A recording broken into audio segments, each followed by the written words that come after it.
Bonjour Jessica, bonjour Janine. Vraiment un plaisir pour moi de t'avoir aujourd'hui. euh, Après notre première rencontre qui était aussi autour d'une conversation, mais de t'avoir dans celle-ci, dans mon podcast, dans Kitchen Summit, c'est pour parler de tout, de tout. En commençant peut-être pour les gens qui nous regardent, euh, moi j'aimerais dire que je t'ai rencontré pour la première fois il y a déjà 5 ans déjà. C'était autour de la 25e commémoration du génocide. Et tu venais à l'époque, il me semble, de France, Oui. où tu étais vice-présidente d'Ibuka France. Et c'était un panel autour de la mémoire avec d'autres personnes jeunes. Euh, et je me souviens vraiment avec émotion de la préparation qu'on a eue pour le panel et de ton intervention au cours du panel. Et à la suite, donc, je t'ai suivi en pointillé. Et ça, j'aime le fait qu'on se retrouve de nouveau à discuter avec ce que tu es devenu les 5 dernières années et avec ce que nous sommes tous devenus, ce que le monde est aujourd'hui. Alors, comment est-ce que je peux commencer d'abord par te présenter? Comment est-ce que tu aimerais être présenté? C'est une bonne question. Mhm. Je pense qu'on me demande souvent soit des petites biographies, soit des présentations, et que je change à chaque fois. C'est parfait, c'est parfait. Je change à chaque fois. Des fois, je vais juste dire je suis activiste. Des fois, maintenant que je suis chercheuse, peut-être je commence à dire je suis chercheuse. D'autres fois, je dis j'écris, Ok. parce que ça comprend le tout. Mhm. En fait, oui, j'ai des variantes, mais j'écris, je milite, je cherche constamment des réponses aux grandes questions qui nous animent. Peut-être c'est ça. Donc, tu vas dire activiste, Mhm. chercheuse, écrivaine. Euh, et puis, ton nom, ton prénom, Jessica Mouisa. Jessica Moïsa. Et j'aimerais que tu nous dises aussi, peut-être pas que c'est comme ça que tu te présentes. J'aime bien l'idée que tu dises je change parce que nous changeons. Et les trois mots sont assez vastes, hein. Donc, écrire, avoir une cause. Pour moi, c'est ça l'activisme, c'est avoir une cause. Et ensuite, faire des recherches. Euh, Sur quoi présentement travailles-tu? Alors, je ne sais pas si tu te rappelles de l'intervention de 2019, Oui. mais j'avais essayé de connecter à travers mes expériences de vie la lutte globale contre le racisme avec la lutte contre l'idéologie du génocide et le négationnisme.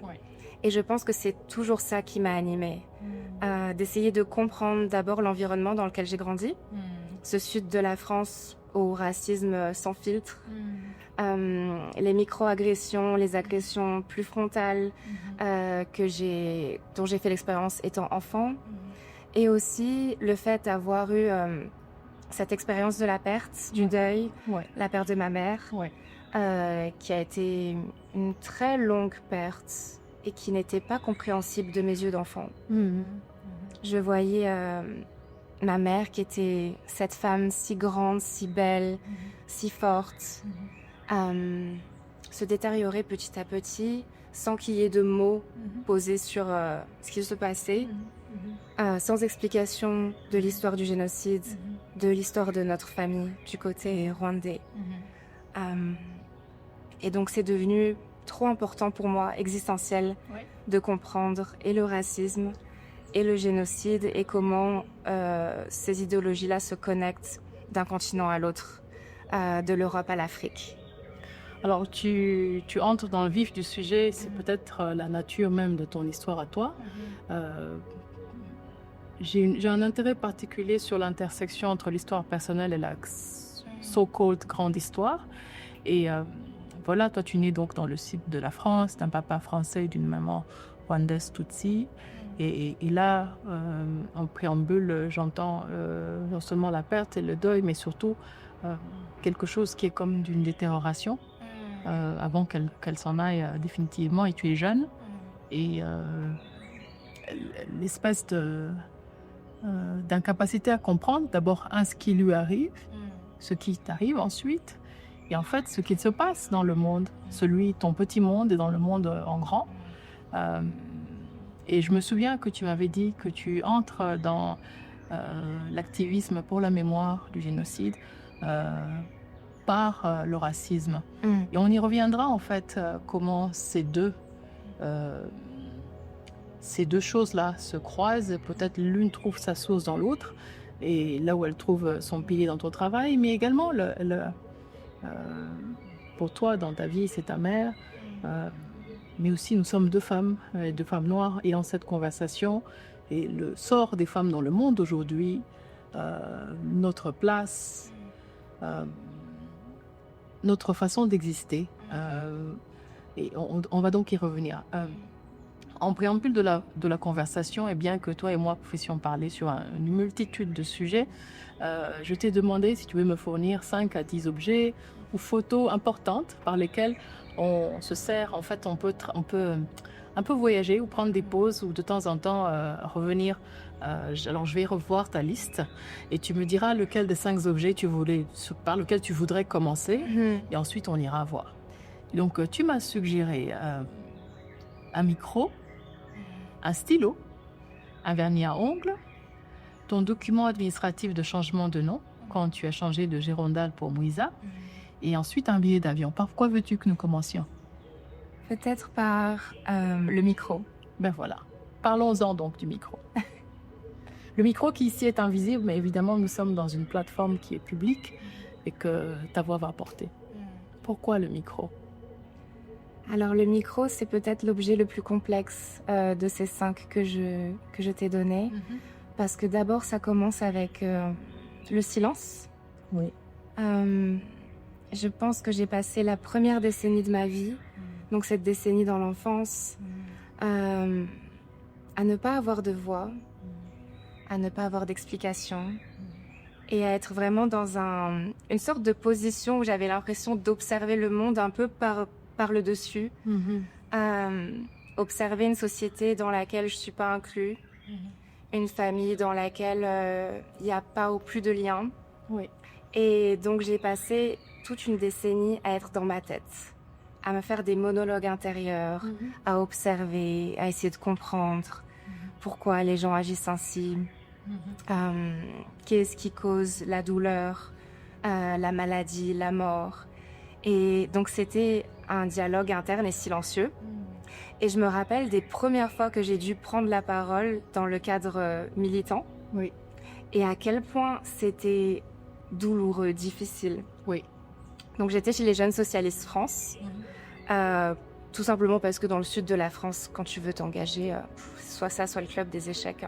Ok. Donc j'ai aussi j'ai suivi, pour dire la vérité, j'ai suivi mes amis du lycée, dont les parents étaient des activistes de gauche qui luttaient contre le Front National de manière très culturelle, très ancrée.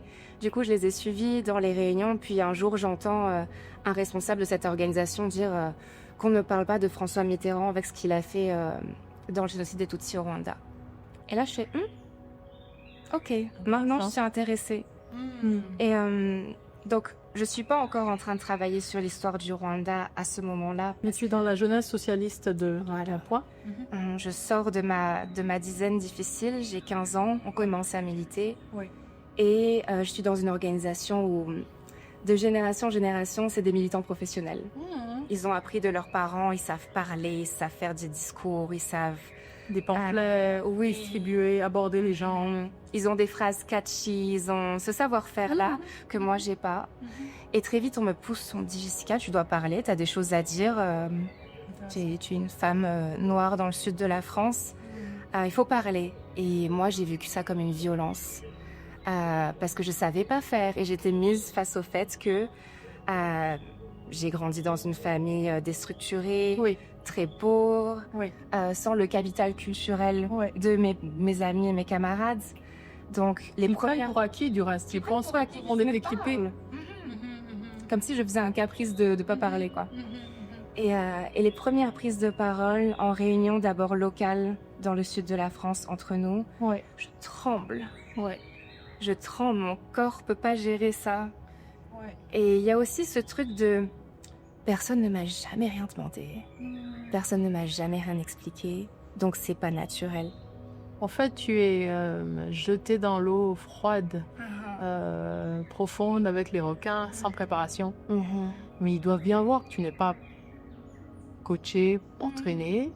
Mais non, ils se disent, mais qu'elle y aille. Non, du coup, c'est juste moi qui me suis fait vraiment à l'idée que j'avais une voix. Oui. Que quelque part, oui, j'avais une histoire, même si ça a mis du temps à se matérialiser. Oui. Et j'ai mis du temps à pouvoir l'intellectualiser. Bien sûr. Mais les premières années, je me suis concentrée sur la chose qui était facile pour moi, parler du racisme.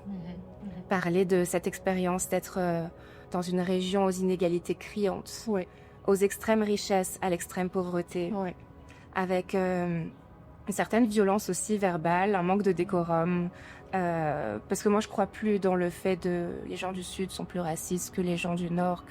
Bon, c'est une question de code socio-culturel, mais en tout cas, ce Sud de la France avait quelque chose à m'apprendre et du coup, j'avais des choses aussi à transmettre. Ça, c'était certain et je l'ai assez vite accepté. Mais voilà, ce micro, pour ces prises de parole qui ont été si difficiles au début, vraiment physiquement éprouvantes. Et petit à petit, avec des stratégies, comme en 2019, quand j'avais encore ce besoin d'écrire. Quand ce sont des prises de parole un peu émotionnelles, personnelles. Enfin, je t'interromps pour les gens qui ne savent pas, parce que c'est une histoire de derrière. C'est vrai. Je me souviens que tu m'avais prévenu en me disant, écoute, il y a des choses dont j'ai envie, j'ai besoin de parler, mais pour en parler le mieux, j'aimerais préparer un texte à lire par écrit. Comme ça, je suis sûre de ne pas perdre le fil de mes idées. Et tu as effectivement écrit ce texte que tu as lu donc pendant ce panel, et qui était un texte en fait très important. Tu racontes ton histoire, la perte de ta maman et bien d'autres choses. Donc j'en ai vraiment un souvenir très ému. Je t'ai interrompu, hein, donc tu parlais du micro, le micro qui au départ en fait t'agresse finalement et que tu apprivoises en quelque sorte. Oui, parce que je me rends compte que j'ai des choses à dire et que toutes ces années passées dans ma tête, toute seule, à réfléchir, à chercher à comprendre absolument chaque interaction ou événement qui me semblait pas normal, au final ça a porté ses fruits. J'ai vraiment eu l'impression très vite d'avoir un savoir. Mais la question c'était comment le tourner. Voilà, c'était ma seule difficulté. Et ça a pris le temps que ça a pris, mais très rapidement, j'ai pu faire des prises de parole qui étaient vraiment quand même conséquentes. Absolument. Appréciées. Absolument. Et je pense que c'est aussi grâce à la lecture, parce que j'ai toujours lu. C'est ma mère qui m'a transmis ça. Quand elle était encore assez en forme, on allait à la bibliothèque municipale de Sifour-les-Plages, la ville dans laquelle j'ai grandi. On allait d'abord chercher des livres pour moi dans la section enfants. Ensuite, on allait chercher des livres pour elle. Et je sais que c'est quelque chose qui lui a été transmis de son père, qui était un grand lecteur, qui était un intellectuel ici au Rwanda. Et donc tout ça a fait que j'ai réussi à avoir une voix, à la porter, et petit à petit à faire des discours jusqu'à cette fameuse conférence internationale pour la 25e commémoration ici au Rwanda.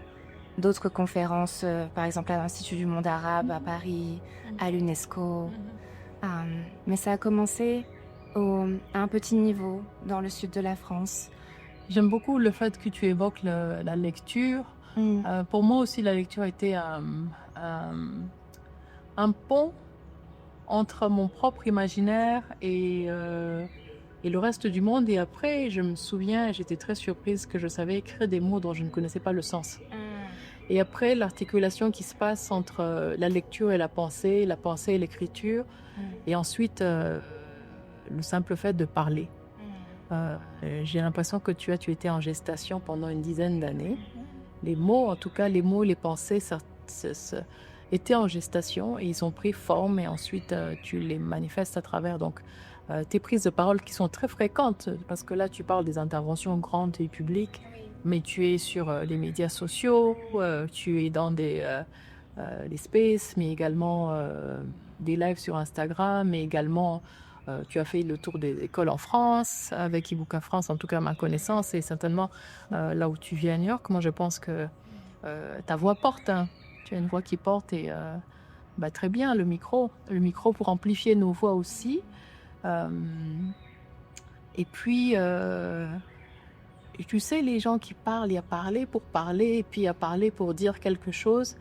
Et j'ai de plus en plus le sentiment que dans la cacophonie ambiante, et c'est vraiment le but pour moi dans ce podcast, c'est un des buts, de permettre de passer la première couche, qui est celle du bruit. Et même quand on parle d'activisme, souvent on parle de bruit.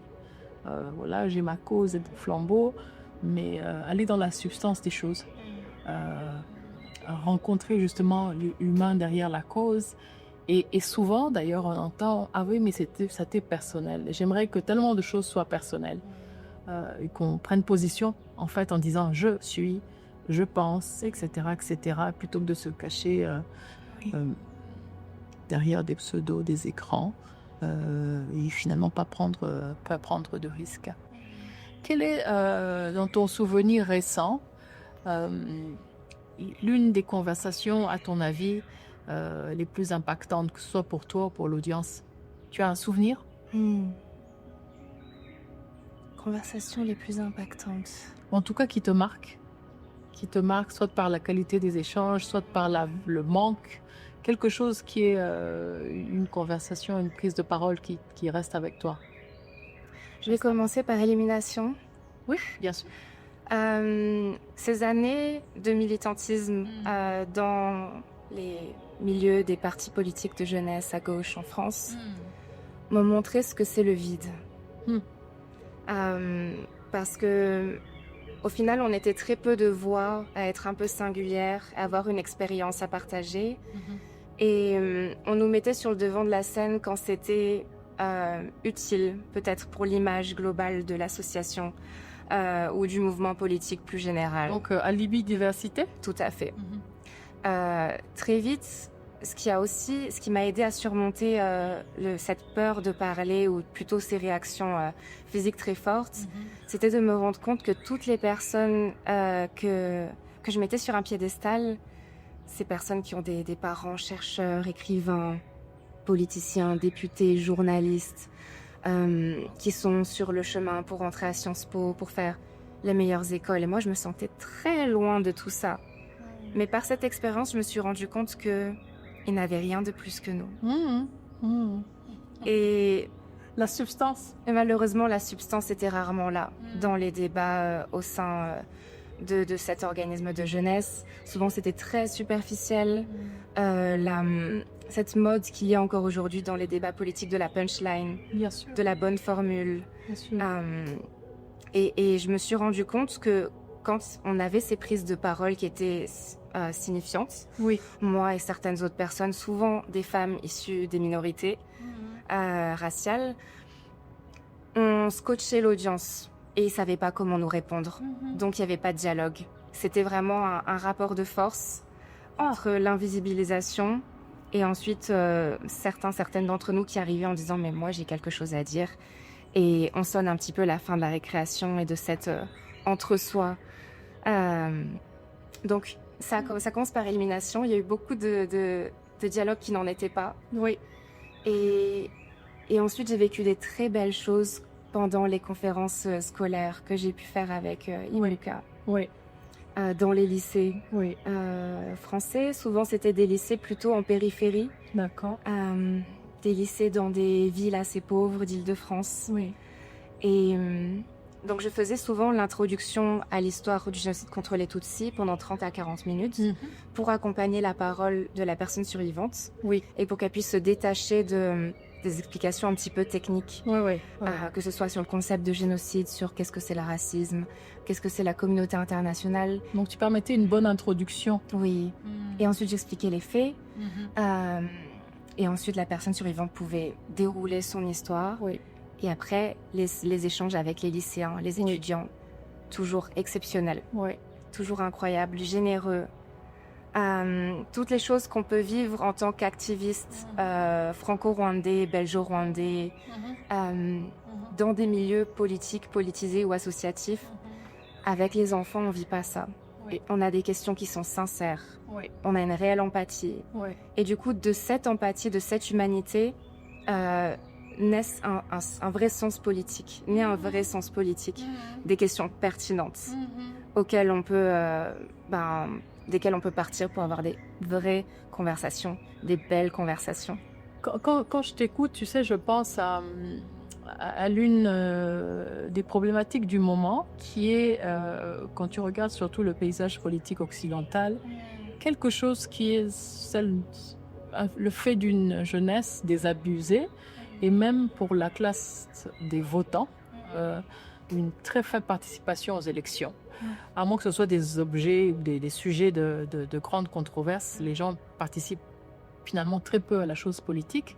Et c'est comme si quelque part les gens savaient que c'est un cirque, que c'est une performance, même si au final, comme on va le voir, on le voit tout le temps, les vies des gens sont directement affectées par les prises de décision des leaders politiques. Donc je pense que tu as touché quelque part à l'envers du décor de ça. C'est que l'absence d'engagement politique réel quand il est en appel aux urnes est aussi est juste une réflexion en fait de cette vie des partis et des jeunesses des partis comme un grand théâtre, un grand cirque. Et là, tu amènes aussi quelque chose de différent quand tu vas donc dans les écoles, accompagner des survivants du génocide. Tu plantes le décor, tu donnes un espèce de background et qui permet la parole du rescapé d'être reçue, et puis l'échange. Et c'est aussi, à mon avis, un des enjeux pour nous tous, qu'on soit du Sud ou du Nord aujourd'hui, c'est donner tout son sens à la politique et remettre l'humain au centre. Et une forme d'authenticité, parce que je vois très bien les gens qui ricanent derrière en disant mais elles sont bien mignonnes, et puis c'est naïf, et puis qu'est-ce qu'on en fait? La politique c'est un métier de requin, mais il faut savoir et ceci et cela. Et toi, qu'est-ce que tu réponds à ça? Ce que je réponds à ça, en fait, ça me fait penser à quelque chose qu'on me dit souvent. Les gens me disent mais pourquoi tu as arrêté la politique? On te demande que... Ouais. Ok. Parce que j'ai quand même fait des choses en France. J'ai été candidate sur une liste municipale. Ça, je ne savais pas. J'ai été candidate aux élections départementales en mon nom propre. Il y avait ma tête sur des affiches, sur des tracts. Et tu avais quel âge? 19 ans. Oh, wow. Oh, wow. Ouais. Et à cette époque-là, je parlais pas encore beaucoup du Rwanda. Je commençais à lire silencieusement dans ma chambre, mais c'était pas encore quelque chose que je mettais en avant parce que ça restait trop difficile pour moi de penser à ma mère et de pourquoi la perte, le décès et les causes profondes. Donc je restais sur le racisme. Et oui, donc du coup on me demande pourquoi tu as arrêté la politique. Et moi je réponds j'ai pas arrêté. J'ai pas arrêté. Je suis passée d'un activisme partisan dans un mouvement de jeunesse à un activisme dans une association représentant les rescapés du génocide contre les Tutsis, à quelque chose d'un petit peu plus freelance, un peu plus dans l'écriture, la prise de parole. Parce qu'au final, j'ai une position politique qui souvent plaît pas, un petit peu radicale, beaucoup même. Et donc le cadre collectif parfois m'empêche d'exprimer le fond de ma pensée. Donc je suis passée des jeunes socialistes à un collectif de rescapés, à plutôt faire des choses à l'instinct comme je le sens. Mais je n'ai pas arrêté la politique. Je suis devenue dans ce processus de plus en plus politisée, de plus en plus consciente des systèmes dans lesquels on évolue, de leur interconnexion. Que ce soit quand on analyse la montée du fascisme, par exemple en Europe, on ne peut pas la déconnecter de la montée du fascisme en Afrique. Et quand des personnes choisissent de déconnecter, en fait, ils nous enfoncent plus profondément dans la négrophobie, nous menant à penser qu'il n'y a pas d'idéologie sur le continent. Et c'est ça qui est... Oui, je t'interromps avant que tu entres dans la question de l'idéologie et des... Je t'interromps juste une seconde sur la façon d'être en politique. Parce que dans ton propre parcours, donc tu as un parcours de partisan dans un parti, dans une jeunesse, et ensuite dans une organisation non gouvernementale, mais néanmoins ayant une cause très politique, la mémoire du génocide des Tutsis. Et ensuite, à ce que tu sembles faire en ce moment, porter ta propre voix et je dirais ta propre nuance. Et c'est la question que j'aimerais amener là et qui peut-être n'appelle pas à réponse, mais dont on peut discuter, à mon avis, qui me paraît importante. c'est parfois l'absence, moi je considère c'est l'absence de, de nuances et de place à l'individualité dans les grands mouvements. Et donc, tu as ta voix personnelle, ta pensée qui est articulée, même tes questions articulées, mais tu te dis, mais j'appartiens à quel collectif? Cette question des collectifs dans lesquels on ne se retrouve pas alors qu'on a des grandes causes qui nous interpellent, je dirais le féminisme et tant d'autres, mais en me disant, mais il n'y a aucune organisation antiraciste à laquelle j'aimerais adhérer avec une carte de membre. Est-ce que tu as envie d'en parler? Est-ce qu'on en parle comme ça? Parce qu'il me semble que c'est aussi un des enjeux de l'époque que nous vivons. Je rencontre individuellement des personnes dont je sais qu'elles sont complètement engagées dans leur vie par rapport à des sujets qui nous touchent, mais qui ne trouvent pas de collectif pour impacter collectivement. C'est un sujet extrêmement complexe. En fait, je trouve que le problème, il est dans la construction des collectifs. Et peut-être aussi un petit peu dans les choses qu'on prétend mais qu'on ne fait pas. Par exemple, moi, ce que j'ai beaucoup vécu, c'est des personnes qui me disent ça, c'est ton opinion personnelle et ça dépasse trop du cadre du collectif. Ensuite, moi, ma réponse était mais l'opinion du collectif, c'est ton opinion que tu imposes au collectif. Donc, il y a des problématiques qui sont un peu d'ordre éthique dans les collectifs, avec des dynamiques de pouvoir, de domination. Et tu parlais du fait d'être une femme noire. Voilà, dans les collectifs, très souvent, mon expérience, c'est que je suis soit trop noire, soit trop femme. Et que la place va se réduire pour mes opinions, mes prises de parole, mais pas forcément à cause de leur côté radical, ce qu'on me reproche souvent, ou ce pourquoi on me félicite souvent aussi. Mais une autre personne, qui pourrait être une personne blanche, masculine, va être félicitée pour les mêmes opinions. Bien sûr, bien sûr. Donc ces mêmes dynamiques, en fait, que on cherche à combattre dans la société, elles sont reproduites constamment dans les cadres collectifs. Et magnifiées même. Magnifiées, amplifiées. Et c'est extrêmement difficile de mettre ça au travail. Ouais. Mais à contrario, donc je pense peut-être que tu penses pas la même chose, tu me diras qu'on vit une époque assez particulière dans le sens où, avec les moyens technologiques d'aujourd'hui, ta voix singulière peut exister. Comment elle se démarque, c'est une autre question, mais ta voix singulière, il me semble, peut exister. Tu ne penses pas? Je pense oui. Et c'est d'ailleurs pour la raison pour laquelle j'ai jamais été totalement silenciée dans aucun collectif. C'est parce que si j'ai envie de dire quelque chose, je vais trouver une plateforme. Je vais nouer des amitiés, je vais écrire sur un blog, je vais parler à une journaliste, on va m'inviter sur une plateforme. Et qu'ensuite, ce que je trouve beau, c'est que dans mes lectures, ce par quoi je suis arrivée finalement assez tardivement, l'afroféminisme, ou la pensée des militants, des penseurs radicaux comme Frantz Fanon, Aimé Césaire ou Dubois, en fait, certaines de leurs conclusions, je les avais déjà en moi, comme le fait que nos histoires sont politiques. Bien sûr. Que quand on les analyse, quand il y a un caractère un peu réflexif, ça peut créer des théories politiques qui ont un pouvoir de libération. Je pense vraiment très fort que depuis les marges, on peut comprendre le cœur de nos sociétés, bien sûr, et leur fonctionnement et leur dysfonctionnement. Donc, avoir été multi-exclue, être une femme, être métisse, même si j'aime pas du tout ce mot et ce concept. Je suis à moitié française, à moitié rwandaise, ça c'est factuel. Avoir une pensée qui n'est pas forcément celle de la majorité tout le temps, ça donne lieu à d'autres grilles de lecture qui donnent naissance à d'autres analyses et qui sont au final souvent plus pertinentes que celles des personnes et des collectifs qui ne prennent pas de risques. Donc, une fois que c'est exposé, une fois que j'arrive à produire une parole, un texte, quelque chose, et que c'est sur la place publique, bien souvent ça marche. Oui. Ça fait écho chez des personnes. Oui, parce qu'au final, ton expérience n'est pas si singulière. Et je pense que ça, c'est le bonheur quand on lit, et surtout quand on lit les penseurs. on se sent moins seul. Exactement. On n'a rien, cette solitude dans l'engagement, dans la pensée.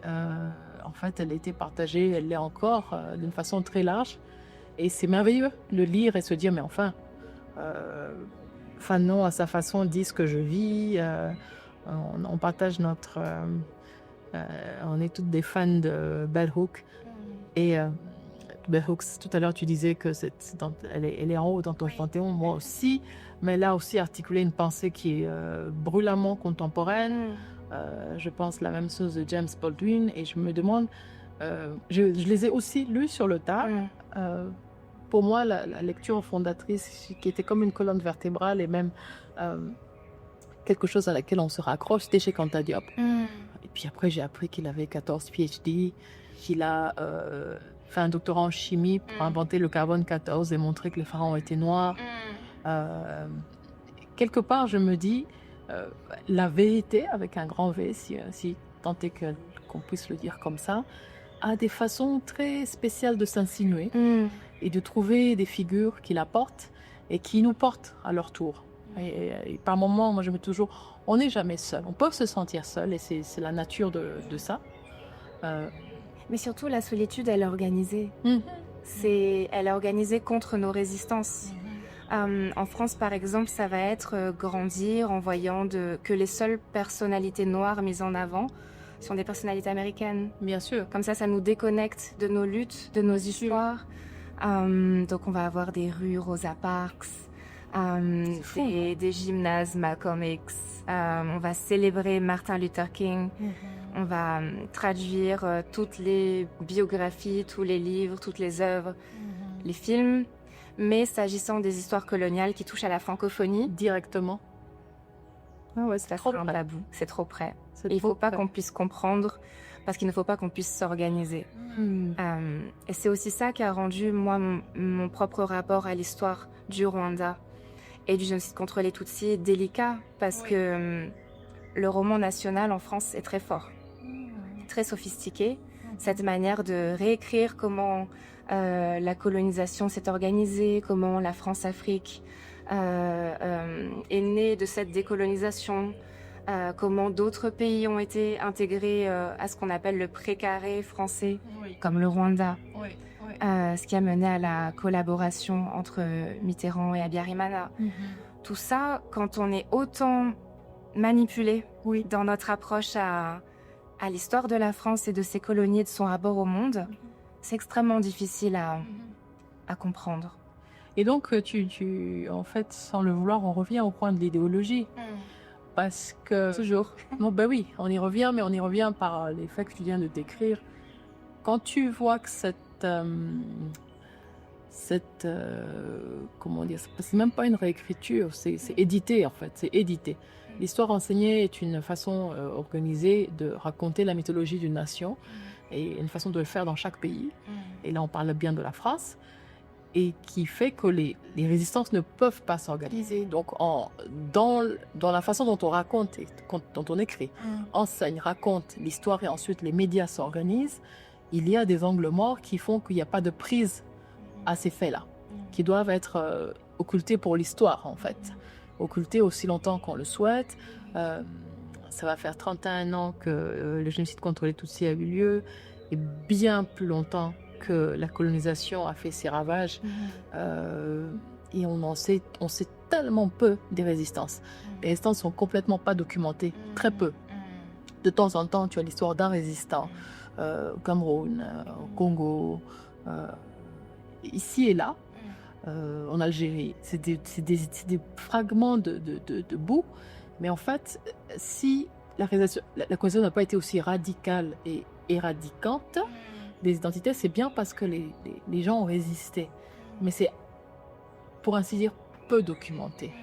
Et ça me fascine, c'est le miroir, en fait, de l'énergie mise à construire la propagande d'État, l'idéologie. Et donc, une deuxième partie qui m'intéresse dans ton travail, c'est la place centrale que tu accordes à l'idéologie. Tu veux en parler ? Oui. Je ne suis pas sûre de pouvoir retracer comment c'est arrivé exactement. Je pense qu'encore une fois, c'est dû à l'expérience personnelle. Bien sûr. que j'avais besoin de comprendre pourquoi j'avais certaines difficultés dans la société française. Par exemple, c'est tout bête, hein. C'est lié à un autre objet d'ailleurs que je t'ai envoyé. Lequel? Le vernis à ongles. Bon, on y va. La beauté. Je me rappelle quand j'étais petite, quand ma mère allait encore bien, je me rappelle de l'admiration que je lui portais. De vraiment voir cette femme si grande, à la peau foncée, parfaitement matifiée, avec son maquillage, le rouge à lèvres, le vernis à ongles rouge. Elle mettait des talons hauts, donc elle dépassait le 1,80 m et on marchait dans les rues de Sifour-les-Plages et je me rappelle des regards qu'on lui lançait, des regards méprisants, du dédain. Et moi, de mes yeux d'enfant, je me disais, qu'est-ce qui va pas chez vous? Elle est tellement belle. Ma mère, si belle, si digne, si grande, méprisée par des gens bedonnants, rougeaux. Je comprends pas, ça fait pas sens. Et ensuite, mon expérience de devenir une jeune fille, devenir une adolescente dans ce même cadre, c'était difficile. On me renvoyait que j'étais laide. Oh, wow! On me renvoyait que j'étais vraiment... Mes cheveux, c'était des faux cheveux. Mon nez était trop gros. Mes lèvres trop grosses. Mon teint trop foncé. Quand je dis ça ici, les gens... Et c'était vraiment les stéréotypes physiques. Oui, les stéréotypes physiques. J'étais vraiment, pour eux, le stéréotype de la négresse, quoi. Parce que dans le sud de la France, déjà, il n'y a presque pas de personnes noires. Là où j'ai grandi, alors moi, c'était trop. Je détonnais. J'étais la seule noire de la classe, la seule noire du quartier, la seule noire de tout, en fait. Et c'était à un tel point... je me rappelle plus exactement de toutes les micro-agressions, mais par exemple, mon premier baiser, la première fois qu'un garçon m'a embrassée, ses amis ont ri derrière lui. Ils se sont moqués de lui. Ok. Ils ont ri très fort, ils ont dit est-ce qu'elle est jolie ta copine? Ils ont rigolé. Et c'était à un tel point que je me rappelle vers 13-14 ans, c'était avant mon premier baiser.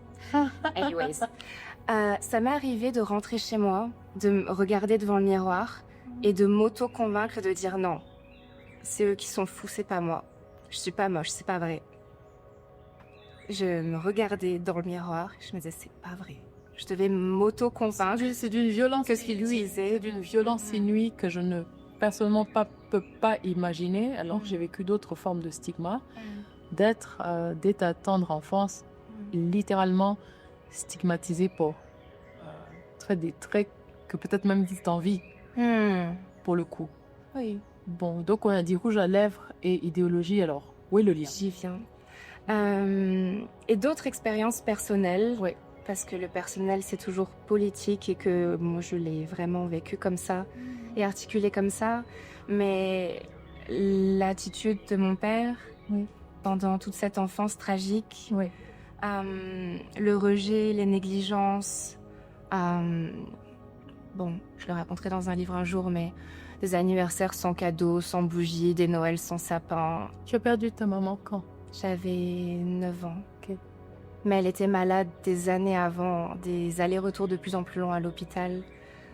Donc l'absence. En fait, à partir du moment où elle est retournée au Rwanda, après le génocide, pour enterrer ses parents, quand elle est revenue en France, quelque chose était brisé et s'est détérioré sur la longue durée. Et mon père, bon, c'est un Français avec un racisme très classique pour ce pays, dans ce système. Et j'ai dû essayer de comprendre pourquoi le parent qui était encore en vie ne m'aimait pas. Waouh. Donc, une deuxième chose qui est un peu plus profonde, quoique c'est aussi profond que la beauté, le rejet. Et je pense que c'est là que j'ai compris que les idéologies ne font pas sens. C'est là que j'ai compris que l'idéologie ne s'appuie pas sur le réel, mais qu'elle sert à maintenir des relations de pouvoir et de domination. Vas-y plus lentement. Donc, l'idéologie ne fait pas de sens. Il n'y a pas de rationalité. Ça ne fait pas de sens. Pour moi, ça ne fait pas de sens de faire comprendre à une personne qu'elle est extrêmement laide lorsque ce n'est pas le cas. Ça ne fait pas sens pour un père de famille de ne pas aimer ses enfants, même si il y a d'autres choses plus compliquées bien sûr. Dans le patriarcat qui font que ça peut arriver, bien sûr. Mais avec une violence dans le rejet, une violence sourde et silencieuse, j'avais eu besoin de comprendre pourquoi. Et au final, pourquoi il y avait cette séparation ferme entre le noir et le blanc. Et de quoi donc seraient faites les idéologies pour toi? Ça, je pense que je l'ai compris plus tard, et notamment à travers l'histoire du génocide contre les Tutsis. Oui. Mon engagement antiraciste, il a été modelé par l'antiracisme français pendant des années. Le racisme, c'est mal. Il ne faut pas être raciste, c'est méchant. On dit les racistes, c'est les gens qui votent le FN, c'est l'extrême droite. Pendant des années, j'étais là-dedans, j'y croyais.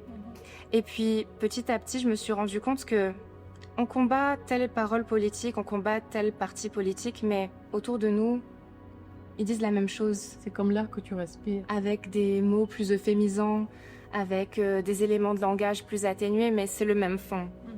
Et c'est là que j'ai compris. C'est déjà plus fort. C'est peut-être plus fort parce que c'est pernicieux, c'est plus présent, c'est plus accepté, c'est mieux expliqué. Par exemple, le racisme de gauche, on doit les aider. C'est ces pauvres petits Africains, parce qu'ils ne peuvent rien faire d'eux-mêmes. Ils ne peuvent pas se gouverner, ils ne peuvent pas penser. Puis c'est absolument pas de la faute de l'Europe si ces pays sont quand même violemment attaqués économiquement et psychiquement. Donc, en fait, j'ai compris petit à petit qu'est-ce que le racisme recouvrait. Oui. Et le fait que ça recouvre toutes les couches de la société, toutes les institutions, la famille, l'école, la culture, c'est proche de la politique, et qu'il n'y a pas de bonnes intentions qui permettent de combattre ça. Seulement un travail en profondeur sur pourquoi cette idéologie existe et qu'est-ce que ça permet de masquer comme dynamique de domination dans la société. En fait, je t'interromps parce que là, c'est aussi une, en tout cas, contradiction peut-être de surface, mais une contradiction. En un sens, tu l'approches d'un point de vue personnel, mais à un moment donné, c'est comme s'il y a une nécessité de froidement regarder les choses et de dire ça n'a rien à voir avec l'éthique. Ça n'a vraiment rien à voir avec être gentil ou méchant.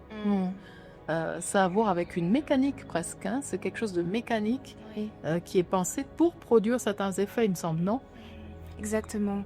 Et ce qu'on finit par comprendre, c'est que le racisme est une manière de faire sens à un fonctionnement social qui est dysfonctionnel, au rejet, à la violence, à la prédation.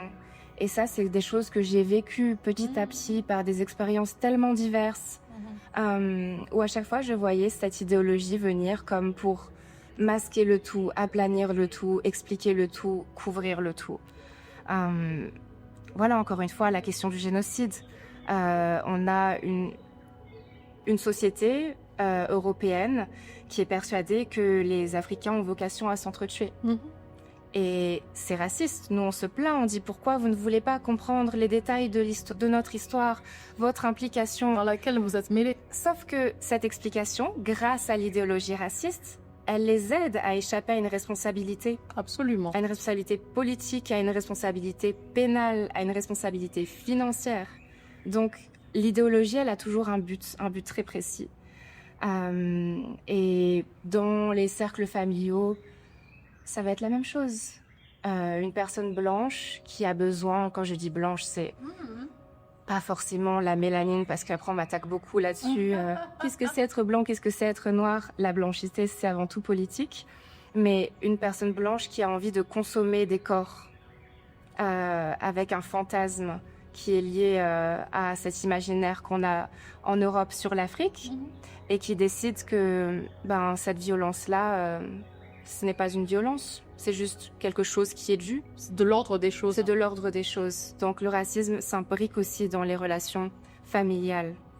Mais je pense que toutes les deux, on se comprend, mais j'ai parfois l'impression qu'il faut un tout petit peu décortiquer pour une audience plus large. comment en fait le racisme sous-tend beaucoup de domination en termes pas seulement de pouvoir,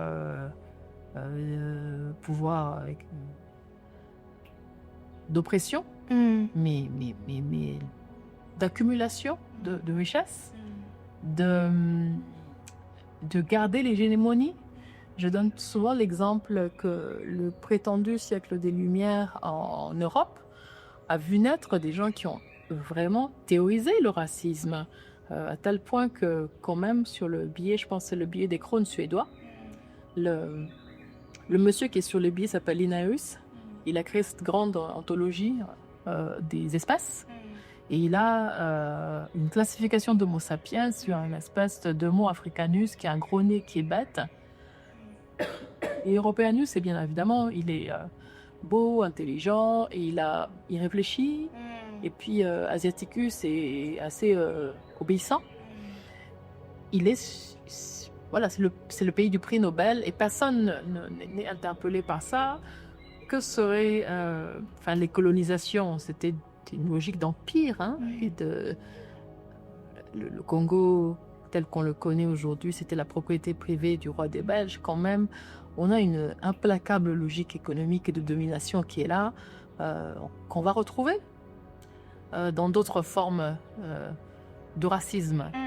Et consommer du corps plus bronzé, être dans une classe sociale particulière parce qu'on a le teint plus clair.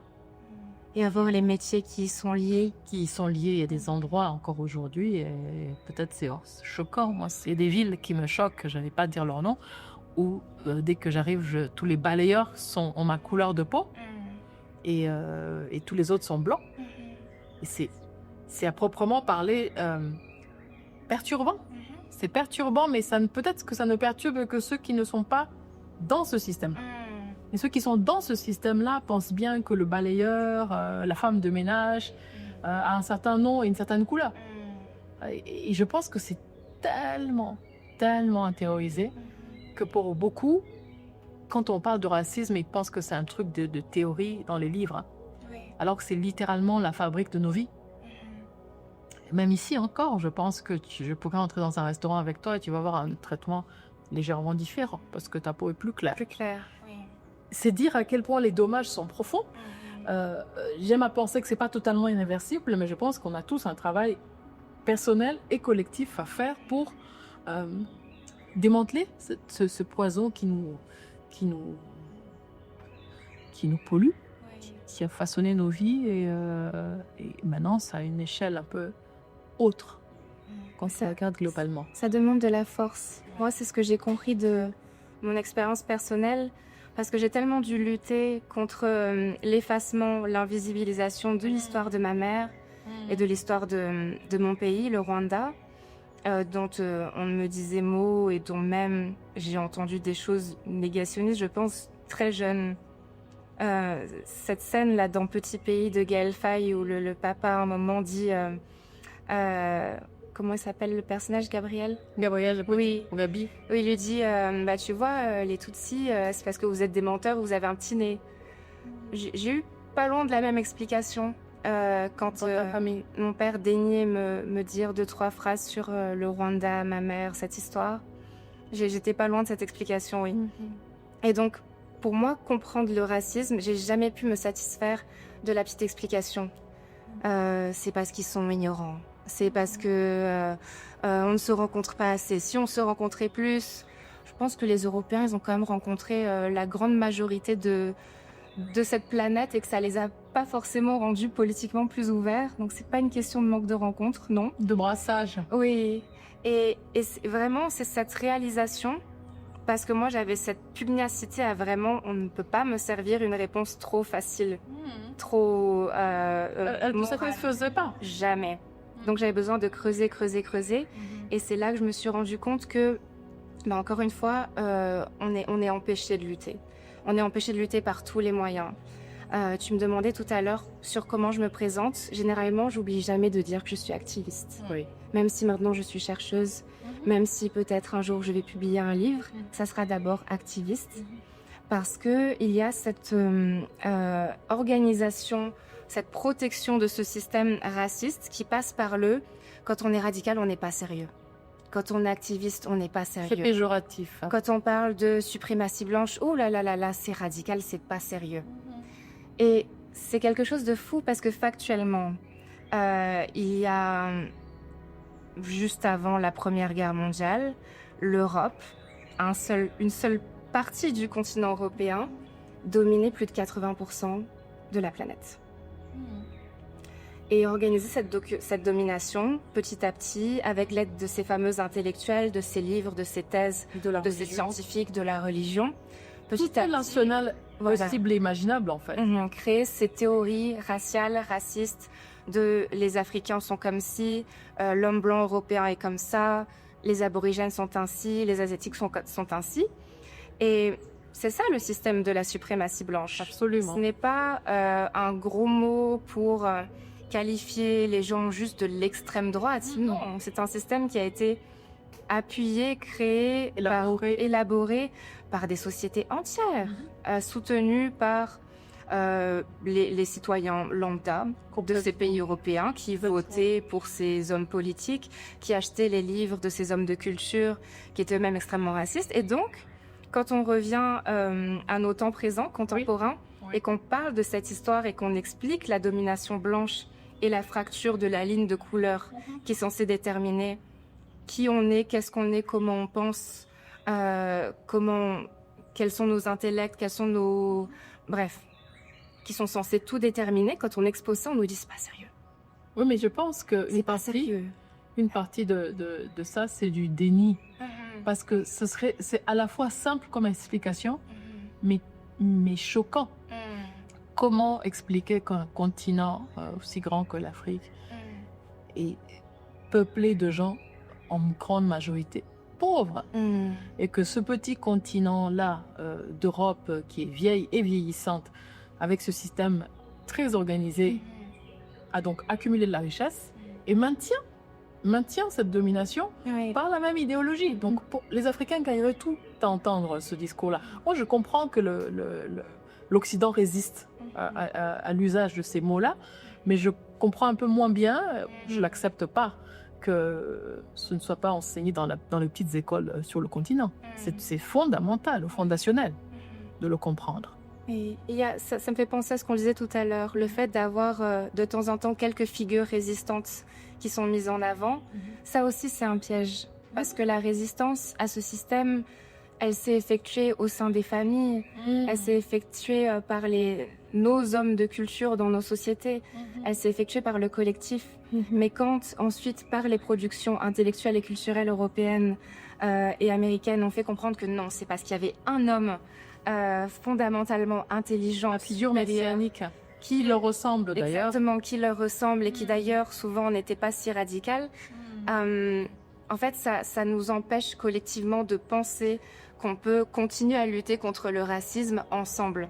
Parce que du coup, nous-mêmes, sur le continent, on va attendre la personne prophétique, messianique, qui un jour sera assez puissante pour take down this entire system. Et c'est pour ça aussi qu'il y a beaucoup d'attentisme, parfois. Hélas. Hélas. Moi, je compte plus les discussions que j'ai eues avec des militants afro-descendants dans le contexte parisien, souvent avec des personnes qui disent « Ah oui, mais nous aussi, on est comme ça, on est fainéants, on ne sait pas résister, on avait tellement peu de résistants. » Et c'est là que vraiment que j'ai pu comprendre à quel point l'idéologie, c'est pas uniquement quelque chose d'historique et de politique, c'est aussi psychologique. Peut-être fondamentalement psychologique. Fondamentalement psychologique. Je me souviens d'une conférence, il me semble, je ne sais plus en quelle année, ça doit faire plus de 20 ans déjà, Boris Boubacar Diop, et le titre, c'était « Écrire pour qui, pourquoi ?»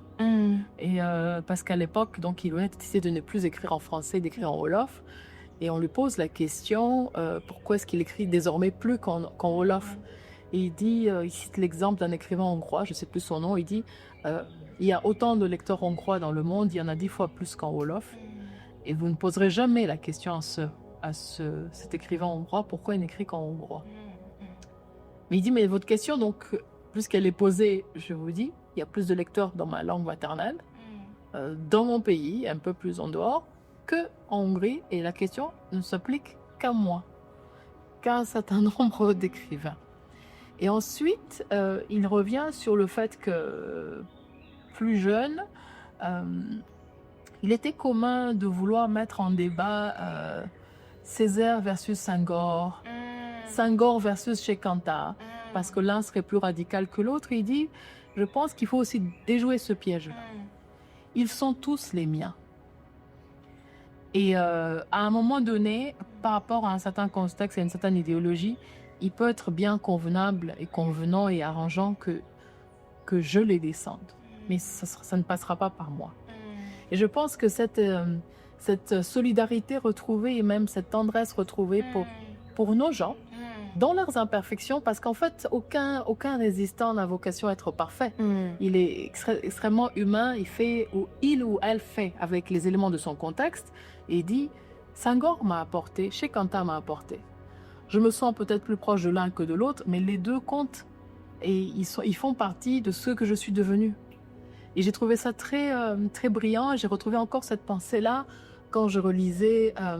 tu as vu le film de Raoul Peck, I'm Not Your Nigger, où il raconte donc James Baldwin, parce qu'il a eu accès à toute sa bibliothèque, par la famille, ou je pense par la sœur, et il raconte que... Enfin, il cite Baldwin qui dit qu'il réalise à un moment donné que les gens qui opposent Malcolm X à Martin Luther King et tous les autres, ce sont les autres. Mais qu'à un moment donné, pour la suprématie blanche, ils étaient tous disposable. Et dans un espèce de laps de temps, moins de 10 ans, ils ont tous été éliminés. Que tu considères l'un plus radical que l'autre, finalement, n'avait aucune importance. Oui. Même si peut-être l'histoire veut retenir certains noms plus que d'autres, mais au final, pour la suprématie, pourquoi est-ce qu'ils ont été des hommes à abattre et abattus? C'est bien qu'ils atteignaient l'idéologie. Et donc, on y revient. Mais le point que je voulais mettre ici, c'est que, heureusement, qu'on apprend de certains de nos aînés, en tout cas de nos contemporains, que c'est même un piège, en fait. Même la radicalité est presque un piège, ou la pure pensance, la perfection dans la pensée. Parce que moi, radicalité, pour moi, c'est vraiment le sens primaire du terme, premier du terme, aller dans le fond des choses. La racine. C'est pas crier plus fort ou être plus en colère, même si je le suis. Mais c'est vraiment le sens premier de ne pas accepter les petites explications faciles de surface, mais d'aller dans le fond des choses. Ça me rappelle une discussion que j'ai eue quand je travaillais encore en France avec des médecins français. On parlait de la collaboration franco-africaine sur le domaine de la santé. Il y avait un médecin émérite que je ne citerai pas, qui parlait de son expérience en Afrique. Les intellectuels français, quand ils parlent de leur expérience en Afrique, généralement, je m'assois, je respire. Un bon coup. Et je me prépare. Et donc, cet homme-là, il a fini par être dans le cliché total, par dire ah non, mais oui, non, mais les Rwandais, les Burundais, ils ont de l'intellect, ils sont organisés, c'est vraiment quelque chose de très différent. Parce que oui, il disait quand on va au Mali, au Burkina Faso, ils savent pas travailler, ils sont comme ci, ils sont comme ça. Des nègres fainéants. Oui, et j'ai trouvé ça fou parce que ce discours n'a pas été questionné. J'étais la seule à être profondément choquée et à trouver ça inacceptable.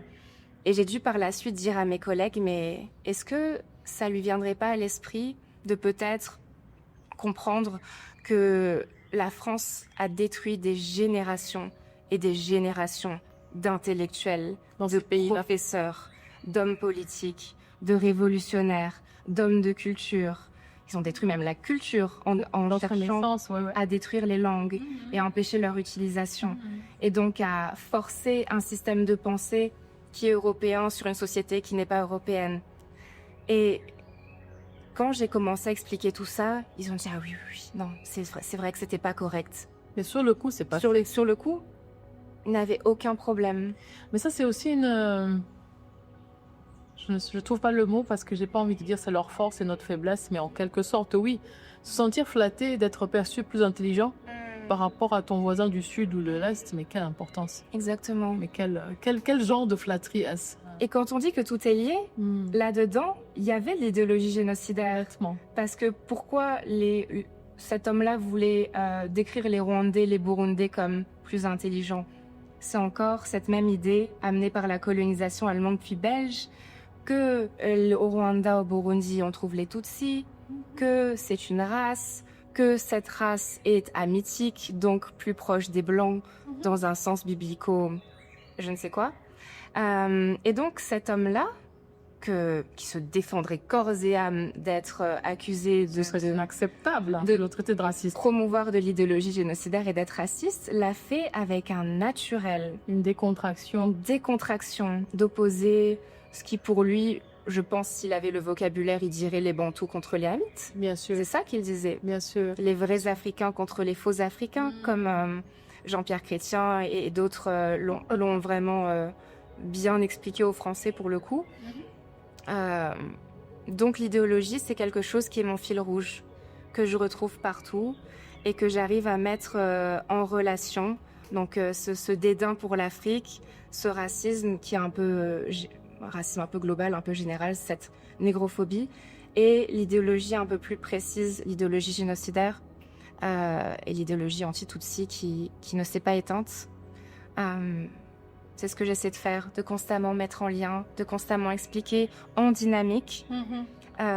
C'est compliqué parce que je pense qu'on a aussi une tendance pour se rassurer et pour mieux comprendre les sociétés dans lesquelles on vit, on a tendance à préférer les explications simples, rapides, faciles. Oui. À la complexité. À la complexité, mais c'est vraiment quelque chose que je pense qu'on est de plus en plus nombreux à essayer de faire. Remettre de la complexité, remettre de la perspective, remettre de l'histoire. Ne pas accepter les narratifs simples, par exemple sur ce qui se passe en ce moment à l'est du Congo. Absolument. Et pour moi, il est absolument hors de question d'en débattre avec qui que ce soit si on ne parle pas du génocide contre les Tutsis, de la colonisation. De Berlin. Oui, je suis d'accord avec toi que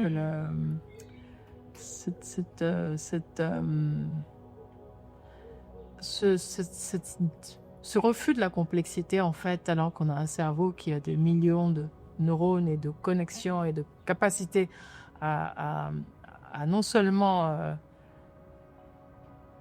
prendre en compte la complexité, mais en fait à vivre avec.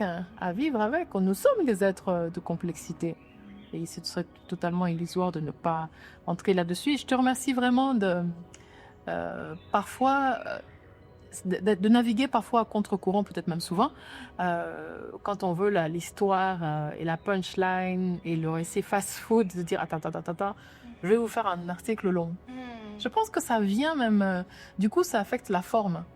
Tu ne peux pas faire un article court sur une question aussi complexe. On ne peut pas avoir une conversation d'1 heure ou 2, même si on va toucher à tous ces sujets-là. Mais ce n'est pas le temps qui manque aux gens. C'est cette espèce de pugnacité, comme tu l'as dit, à avoir ton fil rouge. Voilà, avoir ton fil rouge à y tenir. Alors, est-ce qu'on regarde un autre objet? Oui. Bon.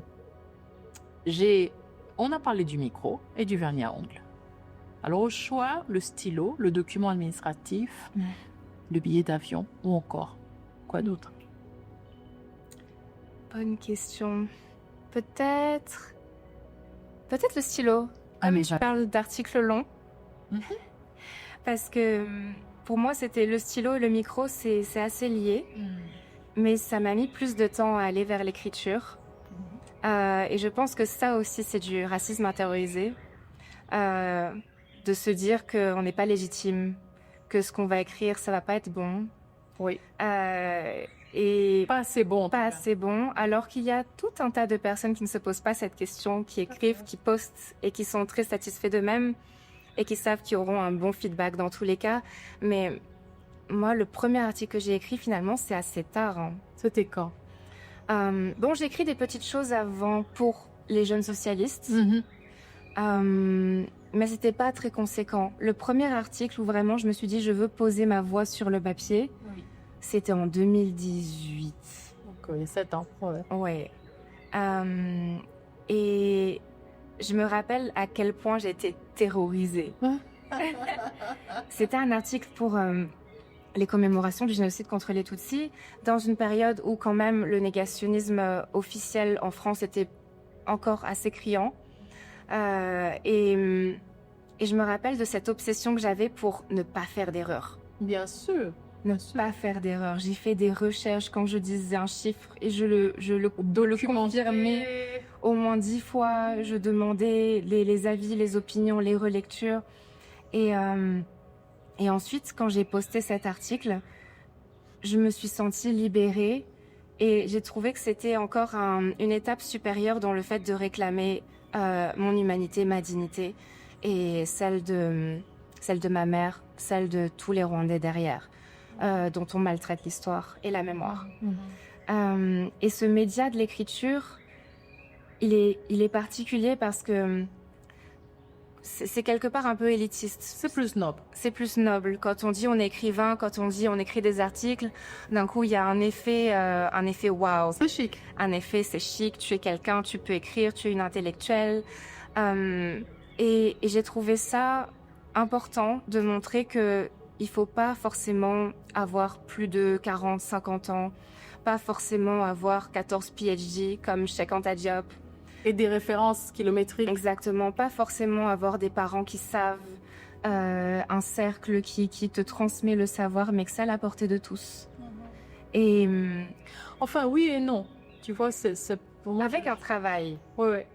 Avec un travail sur soi, un travail d'abord interne. Pour se connaître, pour se comprendre, parce que sinon, je pense qu'on peut pas vraiment faire naître une pensée qui... Tu vois, là, je me pose la question, je t'interromps, parce que, comme toi, moi, j'étais dans une école primaire belge, toi, tu es en France, et c'est un système européen où, en fait, moi, mon grand-père, je lui écrivais des lettres en français, et il me corrigeait avec des références comment ça s'appelle, c'est un Becherel. Il disait l'accord du présent, nanana. Et il m'a renvoyé ma lettre corrigée parce qu'en fait, et c'était un compliment puisque j'écrivais des lettres élaborées à un jeune âge. Donc il me semble que dans l'éducation que j'ai reçue à l'école, en fait, c'était une course impossible à la perfection. Le français n'était jamais assez bon. J'étais hyper douée. Et si les meilleurs d'entre nous ne se trouvent jamais assez bons, en fait, tu n'es jamais assez bon. Alors que je vois, à contrario, maintenant mes cousins beaucoup plus jeunes qui ont fait des études aux États-Unis, et en fait, ils font une faute par mot, mais aucune importance. Oh, mais oui, il y a le correcteur. Et quelque part, je me dis, mais j'ai un travail à faire sur moi.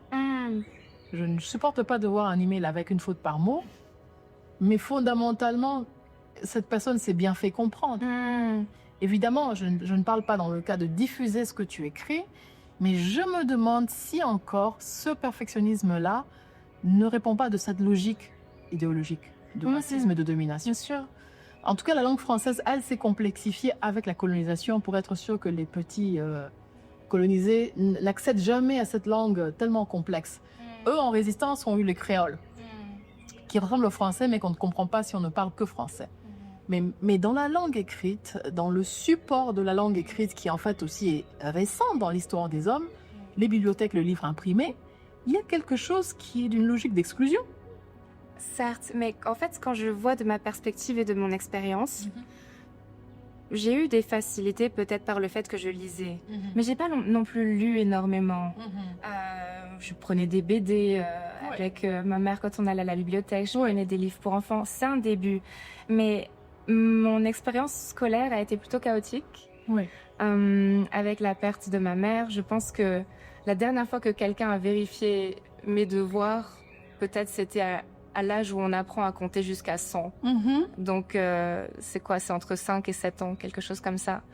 Après cet âge-là, plus personne n'a regardé mes devoirs. Plus personne n'a regardé ce que je fais bien à l'école, est-ce que j'ai des bonnes notes, est-ce que je m'en sors, est-ce que je vais redoubler, est-ce que je vais passer. C'était moi et moi-même. Et l'écriture, c'était la chose qui peut-être j'avais une facilité. Parce que comme personne ne vérifiait mon travail, du coup, je travaillais pas beaucoup. Du coup, je faisais ce que je voulais. Je lisais les livres que je voulais. Je regardais pas les parties du programme qui étaient obligatoires. Et en fait, je manipulais tout mon petit monde scolaire en faisant des très belles dissertations, en faisant des très belles rédactions. Que tu adorais faire. Oui, et qui me donnaient des bonnes notes. Donc, super. Donc oui, j'avais cette facilité, mais ce que je veux dire, c'est que c'est aussi quelque chose qui s'apprend. Tout à fait. Et c'est aussi quelque chose dans lequel il faut se lancer. Tout à fait. Et essayer, du moins si on en a l'envie. Si c'est doué un besoin. Ouais. Ce truc-là du syndrome de l'imposteur, j'aimerais qu'il y ait plus de personnes, notamment de femmes noires, qui le dépassent. Parce que c'est injuste. Comme je disais tout à l'heure, il y a tellement de personnes qui ne se posent pas de questions, qui ont des blogs, qui ont des articles à rallonge. C'est pas intéressant. C'est des choses qui sont de ce roman national répété, à peine modifié, à peine adapté à des temps nouveaux pour qu'on soit toujours un peu plus sur le qui-vive et jamais dans notre pleine puissance. Mais j'aimerais que nos petites sœurs, elles prennent leur ordinateur, elles prennent leur cahier, elles prennent leur papier, leur stylo et qu'elles écrivent et qu'elles se disent pas « Non, moi je peux pas, parce que je ne suis pas assez ci, je suis pas assez ça. »